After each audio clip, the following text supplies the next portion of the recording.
The final showing. I've always loved late-night movies. There's something about an empty theater that makes the experience feel personal, like the film is playing just for you. So when I found a flyer for an exclusive midnight screening at Riverview Cinema, I didn't hesitate. The flyer was strange, though. It had no title, just the words, "One night only, the final showing. 11:59 p.m. Do not miss it." I had never heard of Riverview Cinema before, but the address wasn't far. Out of curiosity, I looked it up online. No results. Not even a single review. That should have been my first warning. But I went anyway. The theater. The place looked ancient. A grand marquee jutted out from the building, its neon letters flickering weakly. Riverview Cinema. The entrance was eerily silent. No employees, no ticket booth, just an open door leading inside. I hesitated but stepped in. The lobby was dimly lit, with outdated movie posters hanging on the walls. Some were for films I'd never heard of, their titles almost illegible from years of fading. The concession stand was abandoned, though the smell of buttered popcorn still lingered in the air. A single sign pointed toward Theater 6. I walked down the hallway, my footsteps echoing. The other theaters were dark, their doors locked. When I reached Theater 6, the door was slightly ajar, as if inviting me in. Inside, the auditorium was nearly empty. Only a few people sat scattered in the darkness, 7 or 8 at most. No one spoke. The screen was blank, but a faint hum filled the air, like the theater itself was breathing. I took a seat in the middle row. The old leather creaked beneath me. My phone had no signal. That should have been my second warning. The film begins. Without trailers or ads, the screen flickered to life. The film opened on a shot of a movie theater auditorium, one that looked exactly like ours. The same seats, the same faded curtains, even the same number of people sitting in scattered rows. My stomach clenched. The camera moved, gliding down the aisles as if searching for something. The auditorium on screen was deathly silent. Then it zoomed in on a man sitting alone in the front row. In real life, a man in the same seat shifted uncomfortably. On screen, the man's face was blurry, his features distorted like a smudged painting. He turned toward the camera, his mouth moving, but no sound came out. Then his body twitched, his head jerking violently to the side. A sickening crack echoed through the theater. The real man in the front row slumped forward. I stared in horror. No one moved. No one screamed. But I knew what I saw. He wasn't moving. The film continued. Now the camera panned to another audience member, a woman sitting in the left aisle. On screen, her body trembled. Her hands clawed at her face, her eyes rolling back. Her mouth stretched open wider than humanly possible. In real life, the woman in the left aisle let out a strangled gasp, then went limp. Her body sagged in her seat, head lolling at an unnatural angle. A cold dread settled over me. I wanted to move, to run, but my body felt cemented to the chair. My breathing was shallow, my heart hammering against my ribs. The film was watching us. No way out. The camera turned again, hunting for its next victim. I forced myself to move, gripping the armrests as I prepared to run. But as soon as I lifted myself from the seat, the screen flickered. The camera was now focused on me. My heart stopped. On screen, I saw myself, sitting rigid in my chair, my face frozen in terror. The film quality distorted, the colors bleeding into each other like melting wax. My mouth moved, but the sound was delayed, echoing a second too late. I turned my head, looking at the others. They were all staring straight ahead, their expressions empty. I wasn't sure if they were even alive anymore. Then I felt it, presence behind me, cold breath against my neck. I didn't want to turn around, but I had to. Slowly, I turned my head. The screen glitched violently. I barely caught a glimpse of a figure standing in the darkness behind me. Its face was a hollow void, its elongated fingers reaching toward my shoulder. The second I saw it, the film cut to black. The final showing. I gasped, finding myself standing outside the theater. It was morning. Sunlight burned against my skin. The Riverview Cinema was gone. In its place was an abandoned lot, overgrown with weeds and crumbling concrete. No marquee, no doors, no sign it had ever existed. I turned, frantic, searching for the others, but the street was empty. I yanked my phone from my pocket, hands trembling as I looked up the theater again. Nothing, but there was a new notification on my phone. A single message from an unknown number. One night only, the final showing. 11:59 p.m. Do not miss it. Beneath it was an attached video file. I hesitated, then, against every instinct, I tapped play. The video was grainy, the footage shaky, like it had been recorded on an old film reel. It showed a movie theater auditorium. The camera panned slowly across the seats. I recognized them. It was Theater 6, and sitting in the middle row, staring blankly at the screen, was me. The last showing. I love horror movies. Always have. There's something about the darkness, the jump scares, the creeping dread that makes my heart race in the best way. So, when the Old Orion Theater announced a one-night-only showing of a lost horror film from the 1970s, The Silver Scream, I knew I had to go. The Orion was a relic from another time, a single-screen theater from the 1930s that had somehow resisted modern renovation. Faded red carpets, an eerie glow from wall sconces, and that lingering scent of buttered popcorn mixed with something stale and old. The theater was nearly empty. A few scattered moviegoers sat hunched in their seats, faces dimly lit by the flickering screen. I found my spot near the middle best seat in the house. The previews rolled, but something felt off.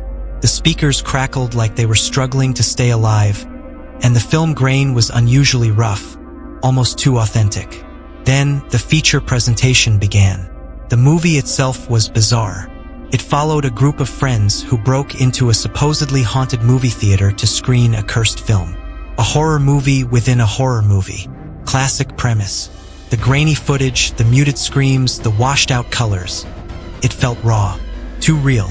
Halfway through, one of the characters, a lanky man in a suit with a grotesque grin, turned to the camera and said, "I see you."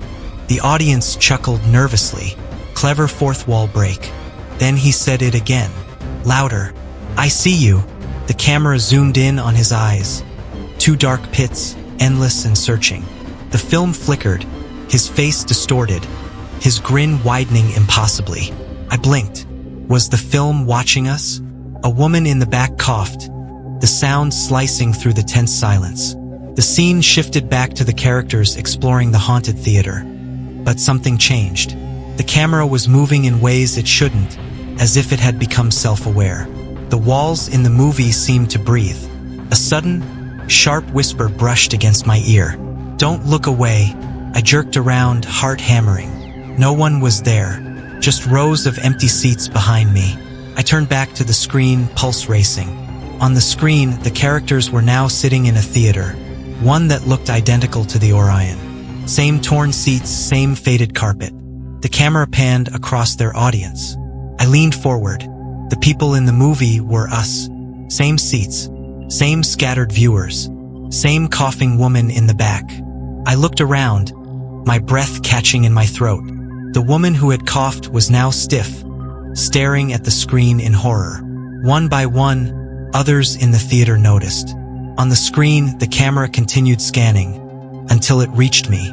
A perfect copy of myself sat in my seat, staring directly at the camera with wide, unblinking eyes. Then, slowly, the movie version of me smiled. Panic tightened my chest. This was a trick, a gimmick, right? Some avant-garde horror experience? But then the power flickered. The film stuttered, and my movie self stood up. A collective gasp rippled through the audience. I stayed frozen as the figure on screen, my figure, stepped over seats, moving closer. Other people's doubles began to do the same. The woman in the back let out a strangled scream. Her on-screen doppelganger lunged, hands wrapping around her throat. The screen cut to static.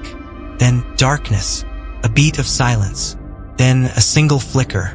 The projector buzzed back to life, but now the movie was different. The seats on screen were empty. The audience was gone. A low hum filled the theater, and a cold sweat dripped down my back. People shifted nervously, whispering. Some bolted for the exit. I grabbed my phone, but it was dead. The lights in the theater didn't come back on. The only glow was from the screen, now showing the Orion's lobby live footage. The concession stand, the front doors, empty. Then the camera in the movie theater, our theater, tilted upward, as if something behind it was looking down at us. Footsteps echoed, but not from the screen. From behind me, I turned, my breath stuck in my throat. A figure stood at the back of the theater, barely visible in the dark. Tall, grinning, with eyes like pits of ink.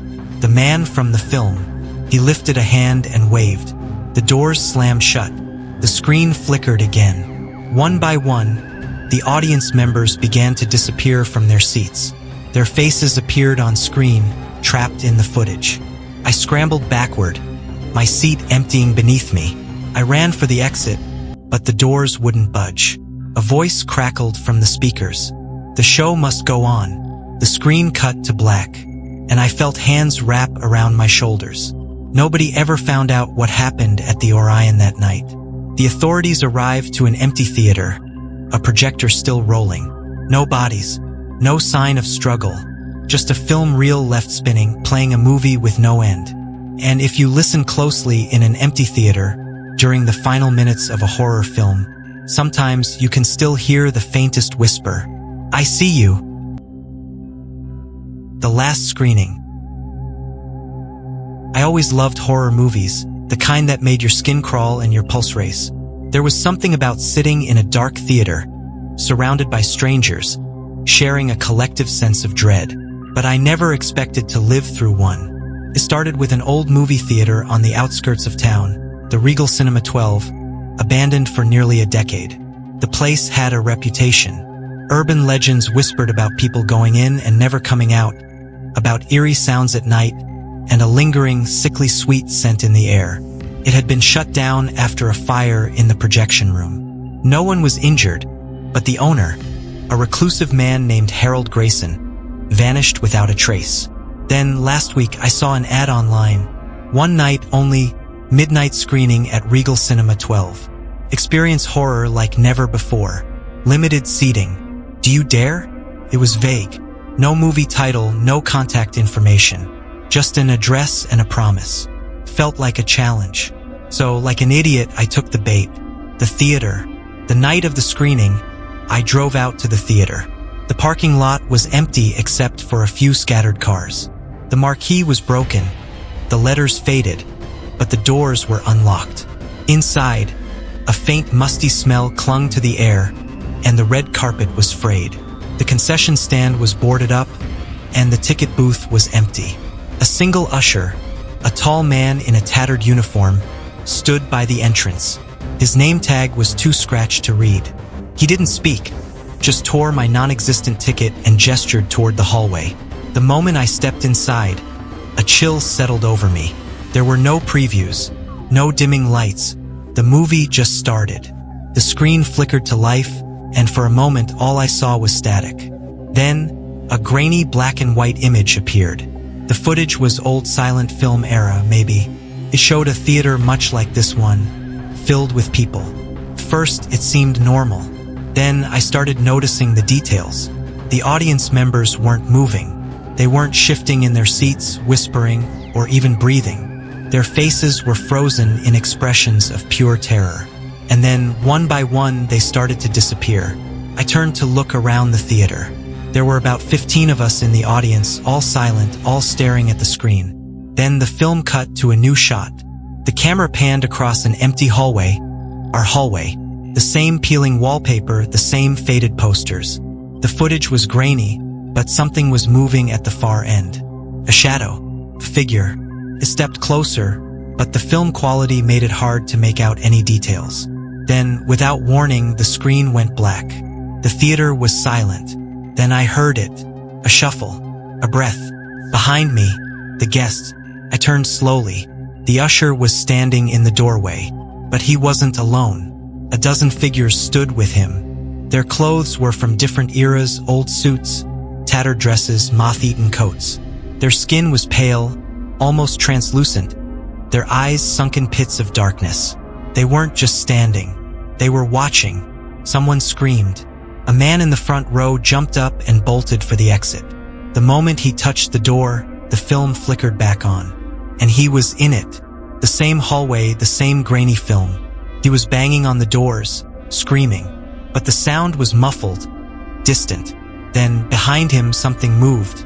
A shadow stretching impossibly tall. And then he was gone. The door in our theater creaked open on its own. The seat where he had been sitting was empty. The screen flickered again. This time, it showed the theater from a high angle. Watching, the audience was smaller. Someone sobbed. Another person got up and ran. The moment they hit the doors, gone. Another cut to film. Another person trapped inside. I felt frozen, my hands gripping the armrests so tightly my fingers ached. The usher and his silent companions stepped forward. I wanted to run, but my legs wouldn't move. Another flicker. The camera was panning across the theater again. The seats were emptier. We were the film, the last scene. One by one, the others ran. One by one, they vanished. And then it was just me. I turned back to the screen. My own face stared back at me, pale, horrified. I was sitting exactly where I was now, my expression frozen. And then, in the reflection of the screen, I saw something move behind me. Not the usher, not the figures, something else. A shape that loomed impossibly tall, its head nearly scraping the ceiling. It had no face, only a gaping, yawning void where one should have been. My breath hitched. I didn't move, didn't blink. The screen flickered one last time. And then, darkness. Epilogue. They found my car in the parking lot the next morning. The engine was still running. The doors were unlocked. The Regal Cinema 12 remained abandoned, just as it always had been. There was no record of a screening, no other attendees, no online ad, and no one ever saw me again. The last showing. I should have never gone to the midnight screening. It started with an email, an exclusive invitation to a one-night-only showing of The Silver Screen, an obscure horror film from the 1970s. The message claimed it had been banned after its initial release due to disturbing psychological effects on audiences. I assumed it was a marketing gimmick. Horror movies had never really scared me, but something about the secrecy piqued my curiosity. The Regal Crest Theater had been closed for years, yet here I was, standing before its dusty marquee. The neon sign flickered, barely holding onto its glow. The entrance doors creaked open as I pushed through.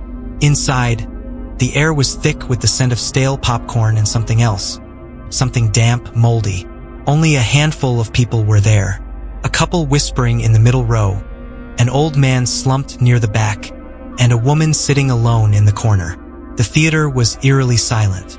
No employees, no ticket booth. Just us and the massive screen.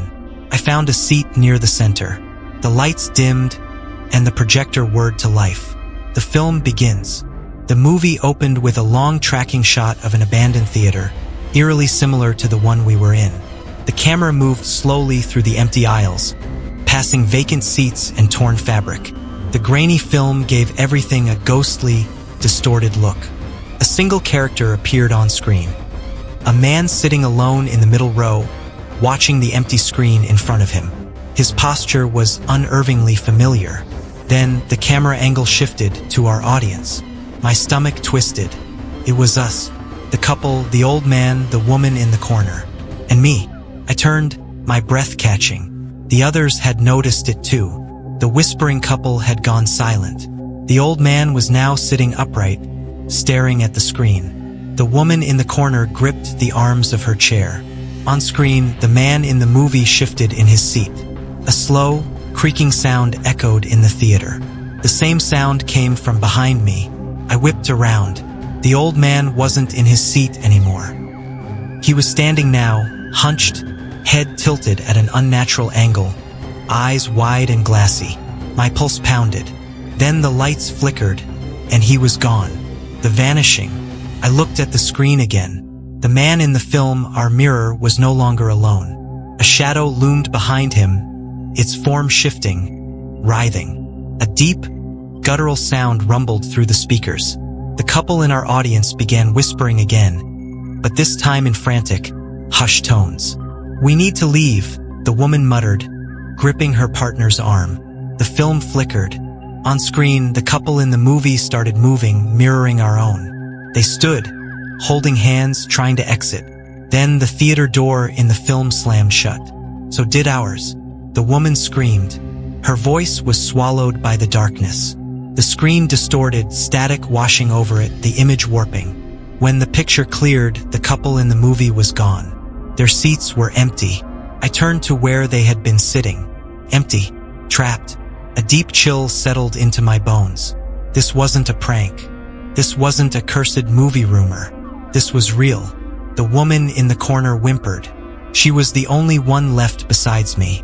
Her eyes darted wildly between the screen and the now vacant seats. I tried to move, but my body felt sluggish, heavy. My instincts screamed at me to run, but the doors wouldn't budge. My phone had no signal. The woman staggered toward me. "We have to break the screen," she rasped. "It's the only way." The projector flickered again.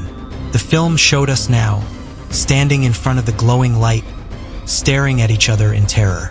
Then, behind us, something moved. I felt the shift in the air before I saw it. A shadow, taller than any person, featureless, yet pulsating as if struggling to contain its own shape. Its long fingers curled around the edges of the frame, pulling itself closer. The woman shrieked and bolted for the screen. She raised her arms, ready to tear through the canvas. The screen rippled. Her hands, burst through from the other side. I staggered back. She was inside the film now, her body writhing in panic as the shadow figure wrapped around her. Her screams faded, swallowed by static. The screen flickered. She was gone, and I was the last one left. The final scene. I turned to run, but my legs wouldn't move. The screen's glow bathed me in an unnatural light. My reflection stared back. No, not my reflection. The me in the movie. The fake me grinned. I didn't. The fake me reached forward. His hand stretched through the screen. I felt cold fingers wrap around my wrist, pulling me closer. My breath hitched. I fought, but my strength drained. My vision blurred. The last thing I saw was my own terrified face vanishing into the silver light. The theater doors unlocked. The credits rolled. The seats were empty, and the film began again.